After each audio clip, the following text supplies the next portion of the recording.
For today, our learning objectives are going to be I can convert customary units using equivalent ratios or dimensional analysis. You should have completed your daily review 3.13, and our lesson today is labeled I14-2, converting customary units. Your homework is to complete Math Excel I14-2. All right, looking at our guided notes here, converting customary units. Remember, customary units are units that we use here in the United States. We use some weird units. They're not very friendly, unlike the metric system. Okay, so again, like 12 inches is equal to 1 foot, 3 feet is equal to 1 yard. What I would like for you to do is to complete this right here. Okay, complete the table for 60 inches. How many feet would that be? If you have 2 feet, that would be 24 inches. If you have 3 feet, that would be 36. If you have 4 feet, that is 48. And if you have 5, that is 60 inches. Okay. So that is your ratio table. And the reason why we wouldn't use a ratio table, because if I say there's 20 feet, how many inches? Well, I don't think you want to keep going on and on this table. So we have two other ways. We use ratios and dimensional analysis. Ratios are ways that are similar to what we've already done. Dimensional analysis is something that is new and I think is the easier of the two, but it might take some time to get used to. So with a ratio, we're going to answer the same question. We're going from inches to feet. Okay, so I'm going to write the ratio of inches to feet. So I have 12 inches over 1 foot. An equivalent ratio, and we know that we have 60 inches. So we are looking for how many feet that is. How do we get from 12 to 60? Well, some of you might know that is times by 5. But if we don't know, if it's not an easy number, we would take 60, this number over here, and divide it by 12, this original number. That gives our answer of what we're multiplying by. So whatever we do to the inches, we must do to the feet. So I multiply by 5. I get 60 inches is equivalent to 5 feet. Please make sure you are writing this in your notes. All right, dimensional analysis. Now we're going to make what almost looks like a sideways T-chart. In the top left-hand corner up here, you're going to write what is given to us, 60 inches. We need to think of this line here as a fraction line. So it is a division problem. When you have a division problem and you have a number on top and a number on bottom, they can cross each other out. And that's the same thing you can do for units. So I can cross out my inches if I have inches here on the bottom. I'm trying to get to feet, so I need to write my equivalent ratio. 12 inches is equivalent to 1 foot. Whatever you put on top of each other here needs to be equivalent to each other. So here's our fraction bar, meaning division. So we take 60 divided by 12, which is 5 feet.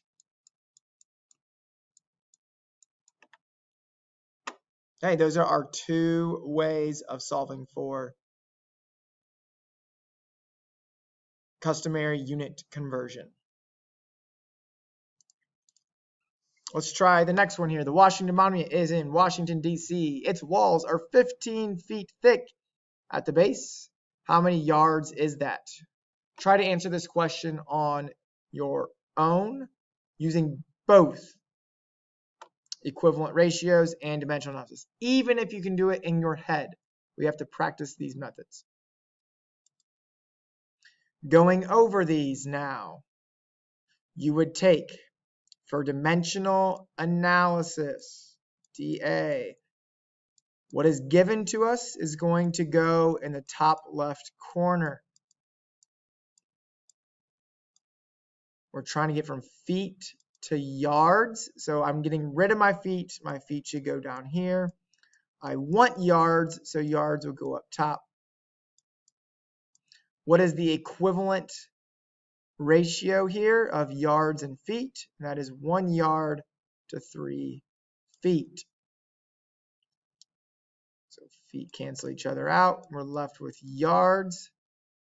15 divided by 3 is 5 feet. Equivalent ratios, we have 1 yard and 3 feet. You could also write 3 feet over 1 yard. It does not matter. But as long as we deal with yards on the numerators and feet on the denominators, vice versa. We know it's 15 feet. So 15 divided by 3 gives us 5. So that's 3 times 5 is 15. Whatever due to the denominators must do to the numerators to keep them equivalent. Multiply by 5.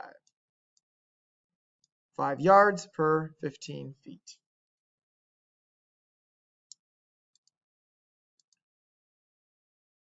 Go ahead and try this one on your own. You should have gotten 20 yards. That is your answer.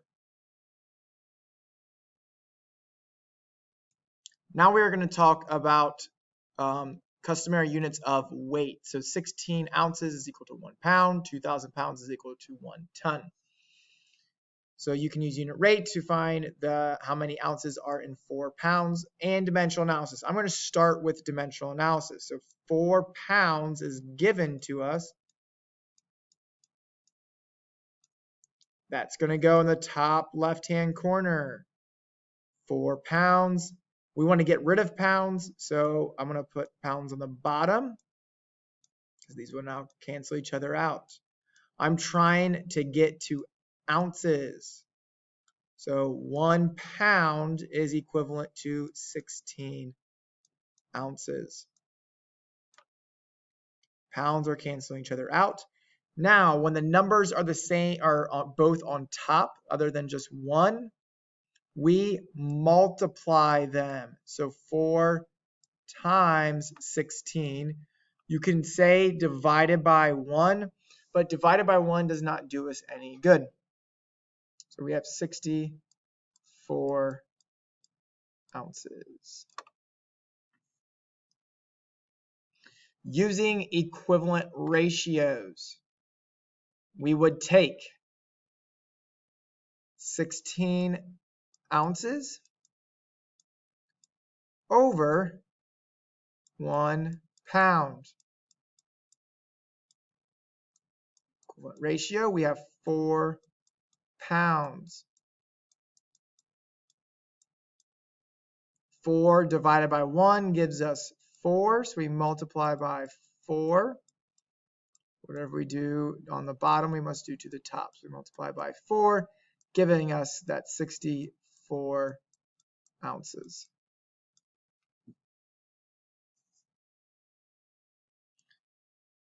All right. Why don't you go ahead and give this one a try right here. Using dimensional analysis, we should have 38,000 tons over in our left hand corner because it's what's given to us. We're looking for pounds. So tons are going to go down here. 1 ton is 2,000 pounds.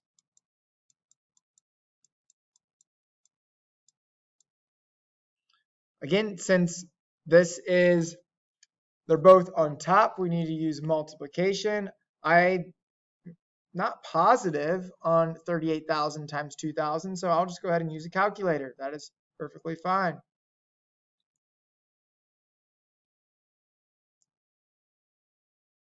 And you get an answer of 76 million.